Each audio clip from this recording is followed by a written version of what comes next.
தானியேல் வயதானவர். ஆனால் அவரது விசுவாசம் இன்னும் வலிமையாக இருந்தது. பல ஆண்டுகள் அரசர்களின் கீழ் வாழ்ந்தாலும் தேவனை அவர் ஒருபோதும் விட்டுவிடவில்லை. ஒரு நாள் தானியேல் தீவிரமாக ஜெபித்துக் கொண்டிருந்த போது ஒரு தேவதூதர் அவரிடம் வந்தார். தானியேலே, என்றார் தேவதூதர், நான் உனக்கு எதிர்காலத்தில் நடக்கப் போகும் விஷயங்களை சொல்ல வந்திருக்கிறேன். இந்த உலகில் அதிகாரம் மாறும். ராஜாக்கள் எழுவார்கள், ராஜாக்கள் வீழ்வார்கள். தேவதூதர் சொன்னார், பெர்சியாவுக்கு பின் ஒரு சக்தி வாய்ந்த கிரேக்க ராஜா எழுவான். அவன் உலகத்தை வெல்லும் அளவுக்கு வலிமை உடையவன். ஆனால் அவன் இறந்த பின் அவன் ராஜ்யம் 4 பகுதிகளாக உடைந்துவிடும். அந்த 4 பகுதிகளில் இருந்து வடக்கு ராஜா மற்றும் தெற்கு ராஜா மிகவும் வலிமையானவர்களாக மாறுவார்கள். அவர்கள் அதிகாரத்திற்காக தொடர்ந்து போராடுவார்கள். சில நேரங்களில் சமாதானம் பேசுவார்கள்.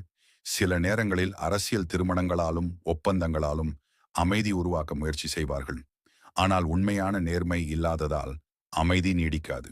ஒரு வடக்கு ராஜா மிகவும் அகந்தையுடன் நடந்தான். அவன் தேவனை எதிர்த்தான். தேவனை நம்பியவர்களை அவமதித்தான். தேவனுடைய ஆலயத்தையும் மாசுபடுத்தினான். பலர் பயந்தார்கள். சிலர் துன்புறுத்தப்பட்டார்கள். சிலர் தங்கள் விசுவாசத்துக்காக உயிரையும் இழந்தார்கள். ஆனால் வேதாகமம் சொல்கிறது, தேவனை அறிந்தவர்கள் உறுதியாக நிற்பார்கள். அவர்கள் பலசாலிகளாக இல்லை, ஆனால் விசுவாசத்தில் உறுதியானவர்கள். தேவதூதர் தானியேலுக்கு சொன்னார், இந்த எல்லாம் நடக்கும். ஆனால் நினைவில் வை, இந்த ராஜாக்கள் எல்லாம் தற்காலிகம். தேவனுடைய திட்டமே இறுதியில் நிறைவேறும்.